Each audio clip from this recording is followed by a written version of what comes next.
If you're an herbalist or herbal entrepreneur who's struggling to gain traction and get more clients and customers to your business or practice, then I have 4 business tips for you in this video.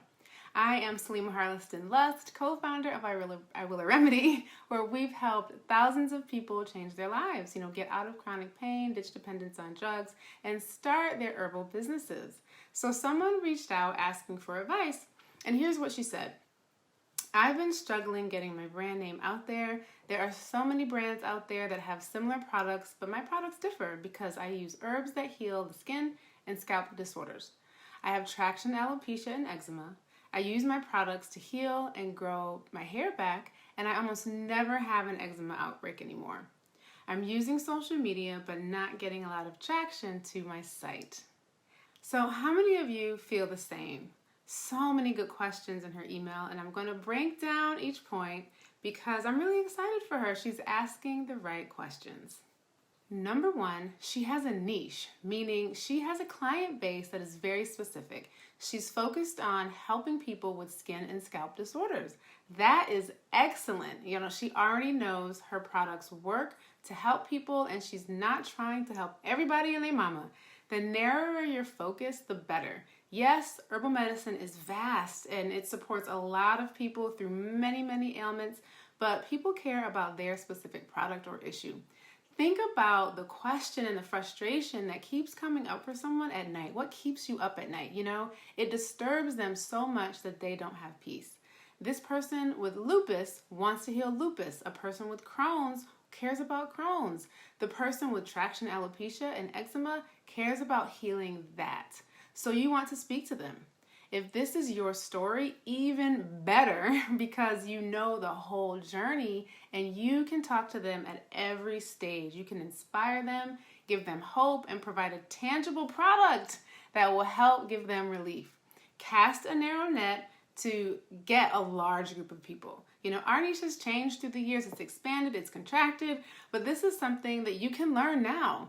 But this is also a lot of things that herbalists struggle with, defining who specifically you want to serve and help.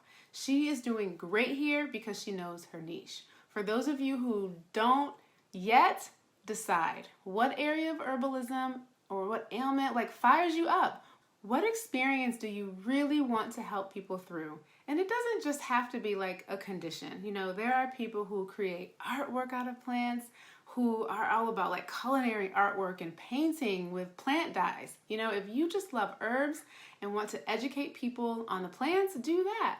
I'm very much so focused on trauma and people understanding that their mental and emotional states are what cause disharmony in the body. So find your thing, and it's also okay to experiment while you're discovering. Just know that more growth will happen when you really hone in on your niche and talk to those specific people only and often. Number 2, using social media as her marketing channel. Great. Social media is where people are hanging out, and we all need to reach people if we want to have a sustainable business. I went to her Instagram, so I'll talk about some of the elements that could use some improvement. And I want to preface this by saying that IG has changed so much in the last several years, and even just in the last month, where certain strategies just don't work anymore. Number 1 is posting. We need to post videos. You need to post videos.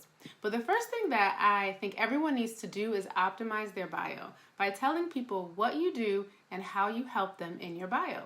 If you're using social media for business, then when people go to your profile, it needs to tell them how you help. This goes back to niche. She helps people heal from traction alopecia and eczema. So say that, because when someone who has that experience visits your bio, they are more likely to light up and follow you if your content is great, because this is the issue that they care about. So on her bio, yes, it's categorized as a product or service, but there's nothing that tells me how her product or service helps and benefits me.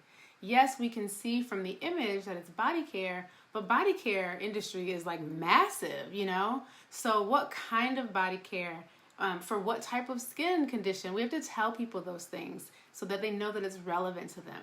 People who have acne want products for acne. People who have psoriasis want solutions for psoriasis. And yes, some people may ask if your product works on stretch marks, But most people are not going to do that. If they don't see if they don't see it listed or they don't hear you talk about it in your content, they're likely going to keep scrolling. So the first thing is to optimize your bio, and this is true for all social media channels. And for the second thing, we have to talk about the cover images, because they're all the same image, or they don't tell me enough. I put the teal bar over the image just to not reveal her logo. Her images don't tell me, though, what the content is about. Yes, we see there's a sale and a tip, but I don't know what the tip is. And I'm going to tell you the truth. People are overwhelmed and will put little effort to understanding your business. They are not going to click to see, what is this content about? Think about yourself as a social media user. There is so much information being blasted at us all the time. It's nonstop. You're going to go to somebody's profile, and if you can't tell at a glance what they do, what they're about, and you can't determine if you can learn, be entertained, or be inspired by this person, then you're likely just going to keep it moving. So your cover images need to provide a preview of what your content is about. So this is our page, bio optimized. There are still improvements we need to make to our bio, but you understand what we do very clearly. So today, here are the first 9 posts, and every single one of them is relevant to what we do.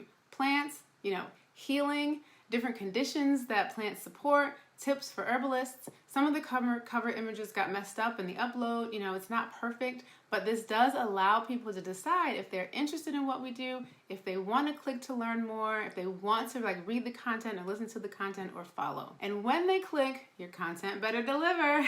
This is the third tip. Create engaging content that tells your story, that is entertaining, that educates, that inspires, that shows your wins and your challenges. For writing and storytelling, honestly, you need to learn the skill of copywriting and practice. Check out some books on copywriting from the library. And when you come across a post or a post that really inspires you, like a page or a post that really inspires you, save it, study it, use it as a model for your own storytelling. Don't copy them. But there is a formula to copywriting that resonates. And so you have to keep practicing, though, to find your voice. Now let's recap. Speak your niche, speak to your niche, optimize your social media bios, succinctly communicate what your content is about in the preview graphics, create engaging content that educates, entertains, inspires, and tells your story. And now, from a prior email, we know that her business is new. And from a second email, which is what you saw, we know that she's feeling a little discouraged because she's not getting a lot of traction to her site. Some of these marketing tips, if she implements them, will help. In the words of Abraham Hicks, law of attraction teachers, definitely consider studying that work if you don't already. Don't take score too soon.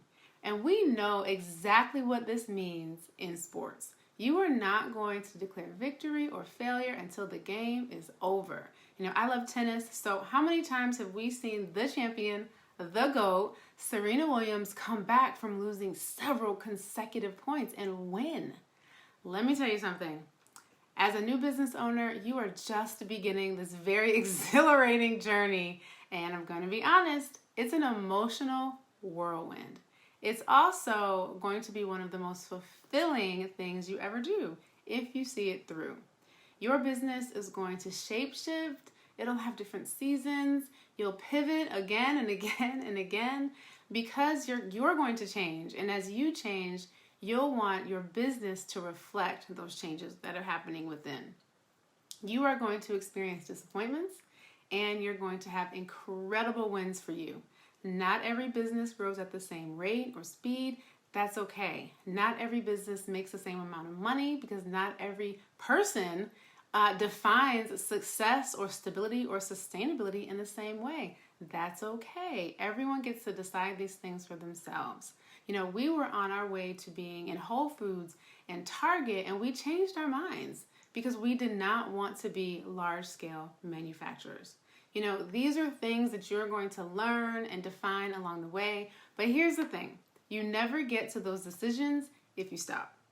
And I'm not saying that this person is at this point, but Tammy and I have had long periods, like years, where we felt like maybe we were going to stop. But we didn't. We allowed things to slow down tremendously while we waited for clarity on how to pivot, and that clarity came. So don't give up.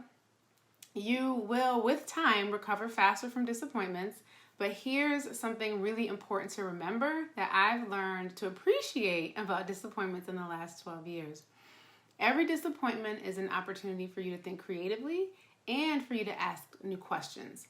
The fact that this person emailed for help means she's way far ahead of most people who would just give up. Questions that you can ask are, is this something someone else can help me with? The answer is usually yes. This is the beauty of living in a world with other human beings because we all have different gifts. So go ask. Another question is, what skill do I need to learn in order to get better at this? Like maybe you need to sign up for a marketing course or an e-commerce course or like how to set up your own online business course or an herbal mentorship course. You don't know everything, and the shortcut is learning from people who do and people who've already done it. And lastly, you can ask, is this really in the scope of my work? Like sometimes we're frustrated and disappointed when something doesn't work out because it was too left field. For example, we were marketing an herbal camp for teens this summer. Nobody signed up, not a one. So we canceled it, and it gave us the chance to really be honest if this is in the center of our work. And if it is, like maybe we'll try again, and it was just about timing. So let's recap again. Speak to your niche, optimize your social media bios, succinctly communicate what your content is about in the preview graphics, create engaging content, right, that educates, entertains, inspires, tells your story, the wins and the losses. Don't declare failure, ever, for one. Like, give yourself time to build resilience so you'll recover from disappointments faster, ask new questions, and ultimately, just keep going. If you found this video helpful, let us know in the comments. And if you have more business questions, please send them along. We're happy to answer them right here. Thanks so much for tuning in. Be sure to like and subscribe.